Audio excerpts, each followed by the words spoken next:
जाकर अपनी औकात देखो पहले। ये शोरूम तुम्हारे जैसे लोगों के लिए नहीं है। बेटा, मेरी औकात की बात मत कर। मैं किसान हूं। हम मिट्टी से सोना उगाते हैं।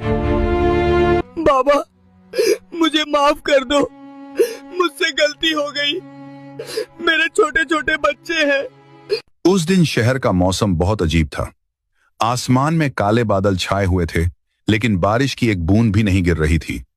उमस इतनी ज्यादा थी कि सड़क पर चलने वाले लोगों का पसीना सूखने का नाम नहीं ले रहा था। इसी उमस भरी दोपहर में शहर के सबसे पॉश इलाके में बनी एक कांच की बड़ी सी इमारत के बाहर एक बूढ़ा आदमी खड़ा था।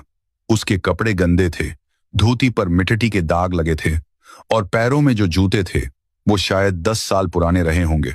उसका नाम रामकिशन था।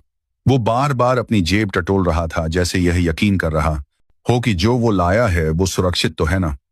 इस कांच की इमारत के अंदर दुनिया की सबसे महंगी गाड़ियां खड़ी थीं। यह रॉयल मोटर्स का शोरूम था, जहां एक गाड़ी की कीमत इतनी थी कि एक आम आदमी पूरी जिंदगी काम करके भी शायद उसका टायर भी न खरीद पाए। रामकिशन ने एक गहरी सांस ली, अपनी पुरानी पगड़ी को ठीक किया और शोरूम के ऑटोमेटिक दरवाजे की तरफ बढ़ा। उसे नहीं पता था कि अगले 1 घंटे में उसके साथ कुछ ऐसा होने वाला है जो न सिर्फ उसकी जिंदगी बदल देगा, बल्कि इस शोरूम के अंदर खड़े हर इंसान को एक ऐसा सबक सिखाएगा जो वो मरते दम तक नहीं भूल पाएंगे। यह कहानी सिर्फ एक अपमान की नहीं है। यह कहानी है उस औकात की जो कपड़ों से नहीं बल्कि इंसान की नीयत और मेहनत से बनती है।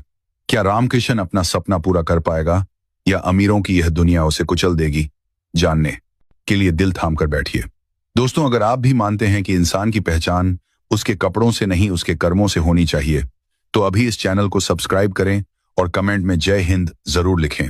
मैं हूं आपका पीटी साहब और चलिए शुरू करते हैं आज की ये रोंगटे खड़े कर देने वाली कहानी। रामकिशन जैसे ही उस शोरूम के बड़े से कांच के दरवाजे के पास पहुंचा तो दरवाजा अपने आप खुल गया। रामकिशन एक पल के लिए चौंक गया। गांव का सीधा साधा किसान जिसे टेक्नोलॉजी की ज्यादा समझ नहीं थी, उसे लगा शायद किसी ने अंदर से दरवाजा खोला है। उसने हाथ जोड़कर हवा में ही धन्यवाद किया और अंदर कदम रखा। अंदर का माहौल बाहर की दुनिया से बिल्कुल अलग था। बाहर जहां शोर धूल और गर्मी थी, वहीं अंदर एकदम शांत माहौल था।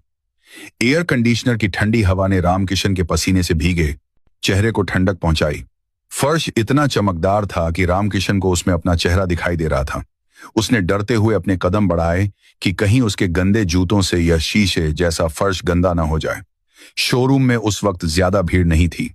कुछ अमीर लोग सोफे पर बैठकर कॉफी पी रहे थे और